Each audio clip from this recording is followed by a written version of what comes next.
Hey guys, my name is Gabby, welcome back to my channel, and today I wanted to film a video that's dedicated to nonfiction books because nonfiction books is actually something that I do read a lot of, and I thought I would go through some of my favorites that I've read in case you're interested in maybe checking out some nonfiction. I also kind of unintentionally participated in Nonfiction November, and I read quite a bit of nonfiction this month and like this whole year, so I just thought I'd go through with you some of my favorite nonfiction books, which is going to include like just general nonfiction books and then some memoirs that I really enjoy and some poetry collections that I really enjoy.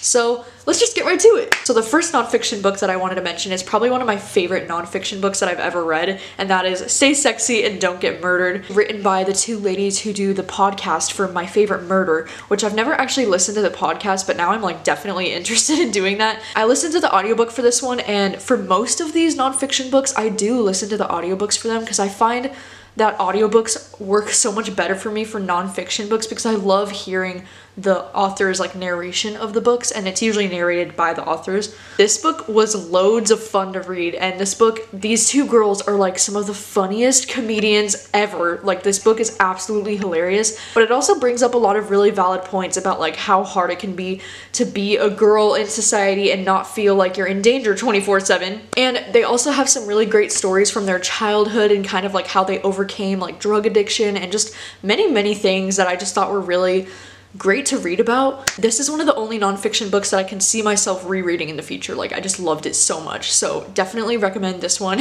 The next one I wanted to recommend is Know My Name by Chanel Miller. This one is one of my very recent reads that I just absolutely love. This one is about this girl named Chanel Miller who is going to college at Stanford or Harvard, I can't remember which one. She got raped behind a dumpster by this guy Brock, who was like this jock dude who was on the swim team, and he's really popular. And this book is kind of her full story about like what happened and how it really impacted her life and how she had to deal with the repercussions from that, like the backlash from the media, and like how it took a toll on her life and her family's life, and her struggle through like the court scene and how nobody believes you when you're a woman. And oh my gosh, this book was just so great, and it was so heavy, like it weighed so heavy on my heart. But this audiobook is really great as well because you can just hear the heartbreak in her voice, and it just makes you so sad and angry, you know, like it really just made me angry at the way like rape is handled in our court system and things like that. Like, oh my god, but this is such a good one. Like, it's such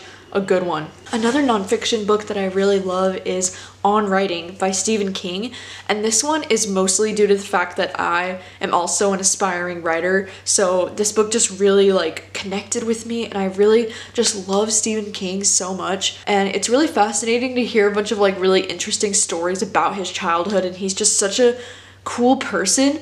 But also he has some really great writing advice, and I just really took a lot of this book to heart. And everybody says like if you want to be an aspiring writer, or if you are an aspiring writer, then to read this book, and I definitely agree with them because I think this book is incredible and it's such a great experience, and the audiobook is fantastic. Next nonfiction book that I really love is Brief Answers to the Big Questions by Stephen Hawking. I do have this book somewhere, but I lent it to my sister and now it's gone. But this book is really fascinating because this was Stephen Hawking's final book that he wrote before he died, and it's actually the only Stephen Hawking book that I've read so far, even though I do want to change that. But this is like a nonfiction science-y book about brief answers to the big questions, like is there a god, or like is time travel possible? Really fascinating science and nerd stuff that really interests me. And I really like loved reading all the sections of this book, and I love Stephen Hawking's sense of humor that really like comes through in his books. This book was just great. It was so fascinating. Like, if you're a curious person about like science and like outer space, then I definitely recommend checking this one out. The next nonfiction book that I wanted to recommend is Modern Love by Daniel Jones. This one is actually like a romance kind of book, and it's the true stories of love, loss, and redemption. And this book was actually based off of a successful podcast, I think, and it was also recently turned into an Amazon Prime TV show. This book is basically a collection of a bunch of true short stories that are about romance, and it's about like real lives, like people's lives and their romantic lives. And it's not only about romantic love, it's about like all kinds of love. But this book was just so fascinating and entertaining to read. Like, not all of the stories worked for me, but most of them were really good, I thought. My personal favorite in this entire collection is the one called The Race Grows Sweeter Near Its Final Lap. But there are really like a lot of really cool, fascinating ones in here. Like there's the story called My Husband Is Now My Wife. And then there's one like First I Met My Children, Then My Girlfriend, They're Related. And there's some really beautiful stories in here about parenthood. It's just great. Like I just really had a lot of fun with this, and it really just like warmed my heart and made me feel all fuzzy, and it was great. Another nonfiction book that I read this year that I really enjoyed is Three Women by Lisa Taddeo. So Lisa Taddeo is like a research journalist, and she went out and found these 3 different women. She did a bunch of studies on like all these different women, but she decided to choose these 3 women's story to tell. So this book actually kind of reads like fiction, which I think is why I ended up enjoying it so much, because she tells these stories like from the point of view of these women, and it's really about like these women's sex lives and their desires. I like that it's told from their points of view because it really does read like fiction, so it doesn't even feel like you're reading nonfiction. The one that I found to be the most interesting was from the girl Maggie's point of view, because in her story there's like a student-teacher romance happening. It was just very, very fascinating to read about, and to know that it was a true story was just like mind-blowing. But I really thought all 3 of the women had very interesting stories going on, and I just thought that this book was very entertaining. Like I listened to the audiobook for this one too, and it was just great. Another nonfiction book that I really enjoy is Reasons to Stay Alive by Matt Haig. Matt Haig wrote one of my favorite books of all time, The Humans, and so I was really curious to read more of his nonfiction books, because he does have a few. This one is mainly talking about anxiety and depression, and how in this day and age with like the current state of the world, it's nearly impossible not to experience some sort of anxiety on a daily basis. And I just love the discussion of that. Like he says the world is increasingly designed to depress us, and like with the way that like marketing is, like anything in the marketing world is telling you that you're not good enough and that you need to have this thing in order to be cool or to be pretty. I feel like I just related to this book a lot because I've also experienced a lot of anxiety and a lot of depression in my life, and so it was just very relatable, and it felt good to know like you're not alone, like there are other people experiencing these things. He also just has a very good sense of humor, and this book is very like hopeful and optimistic at the end of the day, which I really like too, and I just had a really great time reading this one. And I actually did read this physical copy, which is rare for me for nonfiction, but I really enjoyed this one. And the last little like nonfiction book before I get into like the memoirs and poetry collections is We Should All Be Feminists by Adiche. This one is incredibly short, so you can read it within like less than an hour probably. It's just a very bold, amazing feminist piece of literature. It's saying that people's ideas of what a feminist is can be kind of skewed sometimes. Like people think it's just people that hate men or like something like that, you know? But she's just trying to say like we should all be feminists because we should all believe in equal rights, and like, oh my god, it's just so good. And if you didn't know, there's a piece of this audiobook that's in a Beyonce song, that's in Flawless. I don't know if you guys care about that, but that's really cool. And it was short, but it was true to the point, and it was very powerful. The next little bit I wanted to talk about is some memoirs that I really enjoy. It's not often that I read memoirs, but if it's for people that I really, really love, then I'll read the memoirs. And one of my favorites that I read this year actually is Becoming by Michelle Obama. And I had a really great time reading this because I just love hearing more of her story and her life, and how things kind of like changed her life when she met Obama, and when she like was able to experience living in the White House and being the first lady. And just this whole book was very fascinating, and I loved hearing more about like her childhood and how her life was before all the like White House craziness, you know? And I just found this book to be very inspiring and very beautiful, and I listened to the audiobook, and she just has such a lovely voice and such a nice way with words. Like I just really enjoyed this one. Another one of my favorite memoirs is A Life in Parts by Bryan Cranston. That's mainly due to the fact that Bryan Cranston is one of my favorite human beings ever, because Breaking Bad is one of my favorite shows of all time, so I absolutely loved getting to hear more of like his thoughts on Breaking Bad and like how it really changed his life, and some kind of like background on some episodes, and just like some stories about like being on set, and his stories from his childhood were just so fascinating.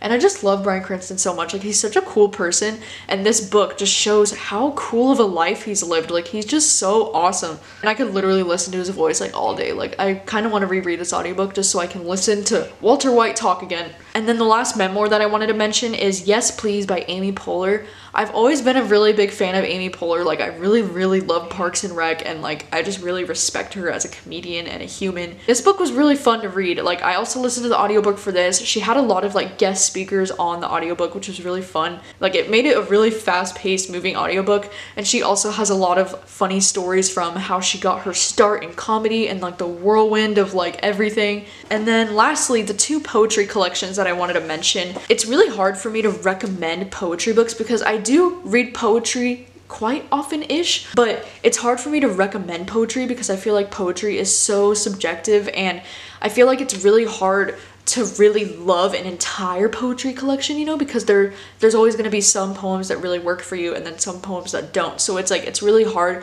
to recommend an entire collection. These two collections are just going to be the ones that I personally connected to the most, and I found the most relatable poems or beautiful poems or inspiring poems throughout. The first one is going to be Love Her Wild by Atticus. This is actually a poetry collection as well as like some photography, and it's all like black and white photography, and this book is divided into 3 parts, which is Love, Her, and Wild. I don't know, like I know that this book can kind of seem maybe like super basic or like Tumblr poetry or like whatever people want to call that, but I personally just really loved this book. I just found it to be very inspiring, and my favorite section out of this whole book was the Wild section, like the end of it. I just thought it was really beautiful, and like, I don't know, some poems just really stood out to me. And then the second collection that I wanted to mention is Water Runs Red by Jenna Clare. And I think that this one is the one that I connected with the most. Like, I related to so many of these poems, and I think that's due to the fact that this poetry collection is a lot about friendships and like how much it can hurt when friendships are broken, and how it can hurt just as much as a relationship being over. And then also, like, this book also has a lot of poems about asexuality and like the politics in the United States right now, like the political climate and like the 2016 election, and just so many relevant things to me that I've never read about in poetry before. So I just really loved so much of this collection. Really inspiring, and I just really love this. This one also has a lot of like photography through it as well, because this girl Jenna Clare that wrote this book, she's actually another YouTuber, and she's also a photographer, so it has a lot of her own like photography through it. So yeah, those are all of the nonfiction books that I wanted to recommend to you today. I have read a lot more poetry collections that I have enjoyed, but those two are just personally my favorites, like the ones that I connected to the most. I just lastly wanted to end this by telling you some of the nonfiction books that I have on my TBR that I'm really looking forward to. And some of those include She Said, and then I'm Afraid of Men, Do You Have Kids? A Life When the Answer Is No, Bad Feminist by Roxanne Gay, A Brief History of Time by Stephen Hawking, Men Explain Things to Me, and Notes on a Nervous Planet by Matt Haig. Because I really did love the nonfiction that I read from Matt Haig and Stephen Hawking, and I would really like to read more of that. And also, I just really love, like, ever since reading Know My Name, I just really want to read more of like the feminist, like talking about rape culture kind of stories, because I feel like they're really important, and that's why She Said is like really high up on my list. So yeah, those are just some nonfiction books that I'm really looking forward to. Please let me know if you've read any of these nonfiction books, what your thoughts are on them. If you have any nonfiction books that you would want to recommend to me that are kind of like in the theme of some of these books, then please let me know, because I would love to know. Thank you guys so much for watching as always, and I will see you guys soon with a new video.